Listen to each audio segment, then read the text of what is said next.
The planetary imaginary for me has just been a very fun playground, just to sort of start thinking about how we as a civilization in the present are imagining ourselves as a whole, as a planet, as a living system. The way Clark describes it is, it's any time that we body forth an image of planet or other planets, other worlds.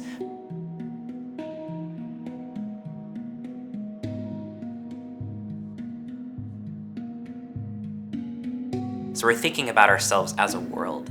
And maybe we've always done this, we've had the concept of anima mundi, we've had different ways of imagining ourselves as a world across history, but in this particular context, it has to do with this transition away from this sort of globe-oriented, nation-state-oriented mapping of latitude and longitude, and seeing the Earth as a kind of material resource that we draw from, and instead seeing it as a much more dynamic and living and complex and zonal place, right? That's messy.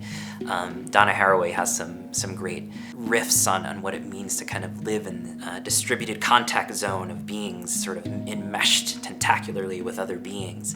That kind of touches a little bit more on what I think Clark means by this planetary imaginary.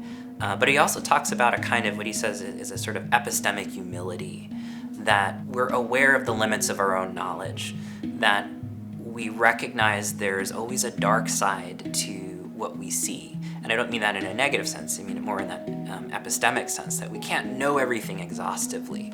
The way that we deal with totality has transformed.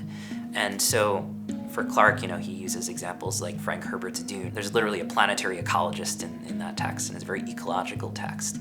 So it comes along with, the 1960s and 70s and the image of the whole Earth, like in the Whole Earth catalog, an imagination of ourselves as a world, and all the kind of epistemic implications that comes with.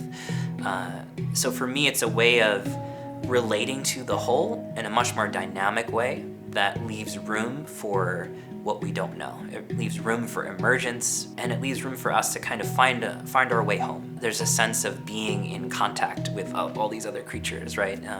All of our other non-human kin. So it's sort of, how do we playfully encourage that in our culture? And it could be everything from an academic book like Bruce Clark talking about it at this sort of high-level Gaia theory, systems thinking approach, but it can also be something much more popular culture oriented. So it's a place to begin exploring what it actually means to be in relationship with a living world.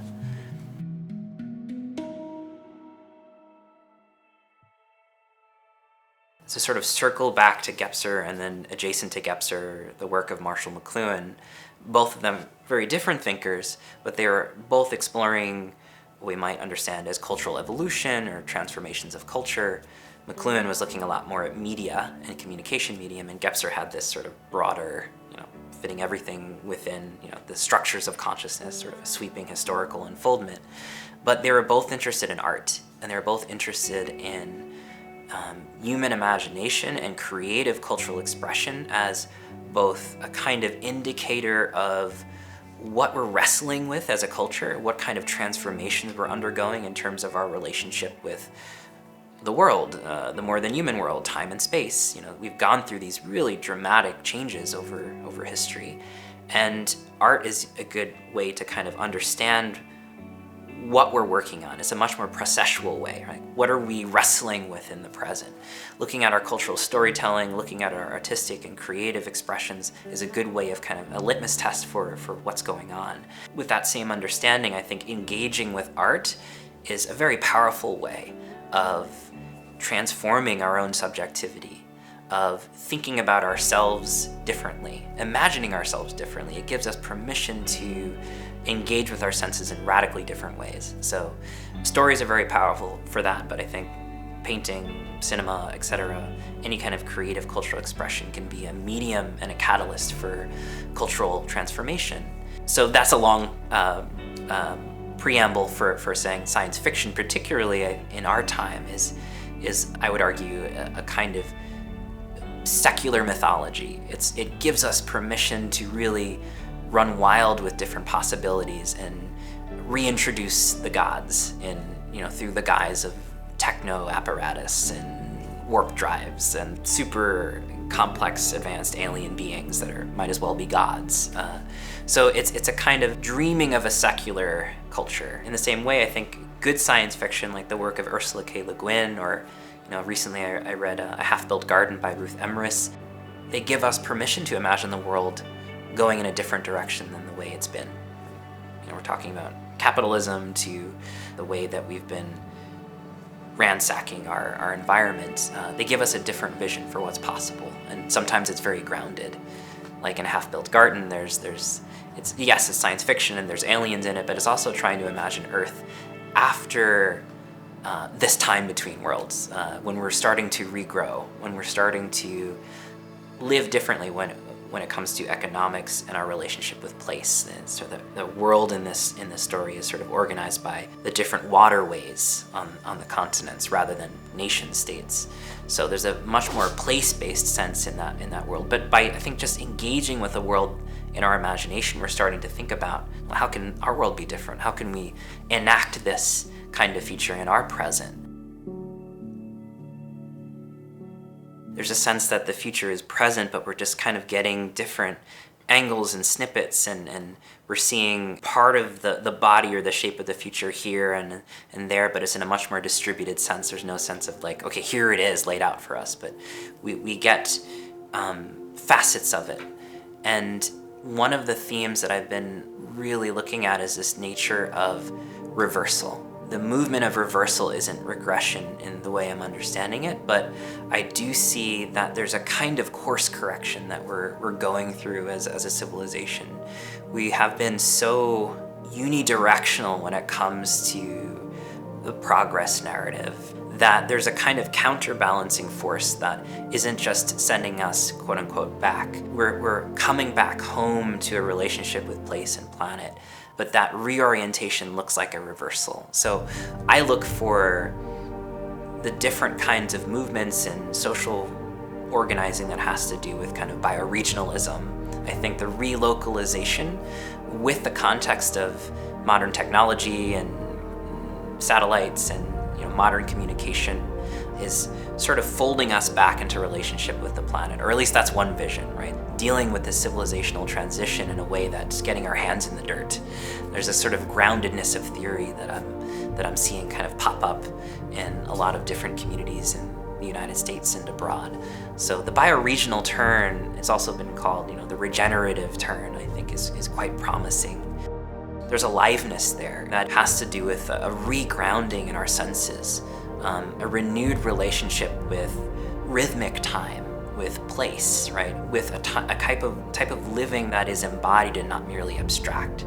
So, as moderns, I think we've sort of been sort of hovering a few inches above the ground. We're not really in contact with place. And I think that recontact, that new, renewed sense of sensefulness, is a lot of what this integral mutation or this aperspectival world is concerned with. And Bruno Latour has a similar phrase. He describes it as being terrestrial bound. That, for the past few hundred years, the trajectory of modernity has been going out of this world, further and further realms of abstraction, and then literal, attempts to bring capitalism into space. The integral turn, or the aperspectival world, or this sort of latent future is sort of folding back into relationship with Gaia. And what does it mean to weave in the achievements of the past 10,000 years of agricultural civilization and the modern state back into relationship with a living planet? But not just in the material sense, also in the whole history of consciousness. We have had a much more enchanted worldview over the past eons. How do we bring that back or fold that back into relationship too? So it's also a kind of a personal regrounding in our own history. Charles Taylor describes it as sort of imagining what is beyond the barred door of secularity. So I think there's spiritual questions and inquiries with this as well. But generally speaking, I would say the future is senseful. It's a future in which time is not abstract, but something we're in living relationship with it, and is much more of a multiplex of time, the different kinds of rhythms and structures and dynamics that are part of our own lives in a personal way, in a bioregional way. How does our social imaginary not just conform to that, but creatively flourish with that? So for me, it's very clear. There's a coherence, there's a regrounding, there's a renewed relationship with place and time. And there's a lot of creative innovation around that and experimentation on how we actually live that. I think you can kind of see one of these big arcs that's in Gebser's work or Owen Barfield's work of a kind of differentiation with the whole, differentiation from the world, and then a reintegration. And I think a lot of the misstep we may have in some of our cultural narratives is that we're continuing to head on out to higher and higher stages, where really there's a kind of structural return that's what the future begins to look like. And to me, that's much more exciting and much more habitable to imagine a world that, we can fold the achievements of modernity back into a much more dynamic whole. I use the metaphor to be very concrete about it of kneading dough, right? Where you're working with dough, you're stretching and then you're folding it back, and you're stretching it and you're folding it back. There's a kind of morphology that I think is very present in that movement that we're dealing with. I think as a civilization and as a culture, in the whole sweeping history of consciousness, where we've differentiated quite a bit, there's quite a big stretch, and now what we really need is the fold. So I would say we're not exactly stuck, but we are at a moment to begin to bend a different way, to take a sidereal view. Again, that's not really an answer to how we change the course of history and get unstuck, but I think there's at least some hope and some precedent that if we think about ourselves in the longer view of deep history and deep time, there are iterations of this that have happened before, and there's possibilities for us for it to happen again, and not just to be sort of an end note to this planet, but a promising integral member of the living community of Gaia.